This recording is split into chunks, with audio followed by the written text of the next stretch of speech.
It was a chilly autumn evening in the small town of Maplewood. The leaves crunched underfoot as Sarah, a quiet librarian known for her love of mystery novels, stepped outside after a long day of sorting through old books. She was heading home when she noticed something peculiar. The old abandoned house at the end of the street seemed different. A dim light flickered in one of the dusty windows. Curiosity piqued, Sarah approached the house. She had heard the stories. They were whispered among the townsfolk. They said it was haunted by the spirit of a painter named Thomas, who vanished decades ago under mysterious circumstances. But Sarah, ever the skeptic, brushed the tales aside. The light beckoned her closer. As she reached the rickety front door, it creaked open as if inviting her in. The air was thick with dust and the faint scent of turpentine. Paintings hung crookedly on the walls, their colors faded but still vibrant. One in particular caught her eye. A portrait of a young woman with striking green eyes and a knowing smile. Who was she? Just then, Sarah heard a soft shuffle behind her. She whipped around to see a figure emerge from the shadows.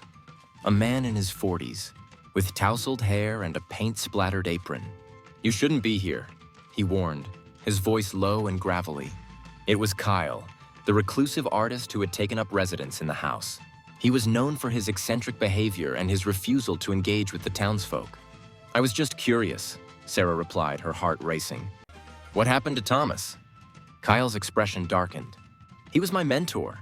He lost himself in his art, and in the end, it consumed him." There was something haunted in his eyes, a depth that spoke of unspoken truths. Determined to uncover more, Sarah asked, "Why do you stay here? Isn't it too painful?" Kyle glanced at the portrait, then back at her. "I'm trying to finish what he started. But the more I paint, the more I feel him here, pushing me." As they talked, Sarah noticed a small, locked box on a nearby table. It seemed out of place among the canvases. "What's that?" she asked, pointing. Kyle's gaze shifted uneasily. "It's nothing, just keepsakes." But Sarah couldn't shake off the feeling that it was important.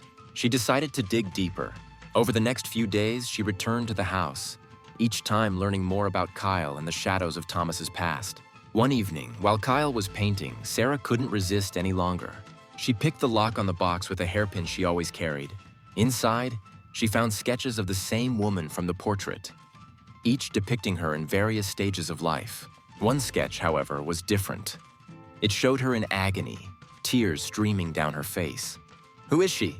Sarah asked, holding up the illustration. Kyle's face turned ghostly pale. That's my sister Amelia. She died young, and Thomas was supposed to paint her portrait before she fell ill." The pieces began to fall into place. "You were the one who was supposed to be painted," Sarah realized. "You were jealous of Thomas's talent and the attention he gave to your sister." Kyle's voice trembled. "He painted her instead of me. I wanted to prove I was just as good, but I lost myself in that desire. I didn't want to finish his masterpiece. I wanted to erase him from existence." Suddenly, a shiver ran down Sarah's spine. The flickering light wasn't just an anomaly. It was Thomas's spirit trying to warn them.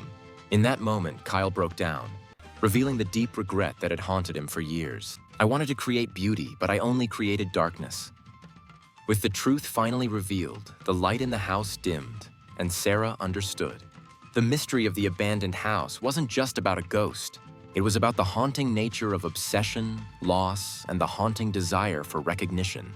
As she left the house that night, the wind whispered through the trees, carrying with it the echo of a painter's unfinished dreams. And Sarah knew she had uncovered a mystery far deeper than she could have ever imagined.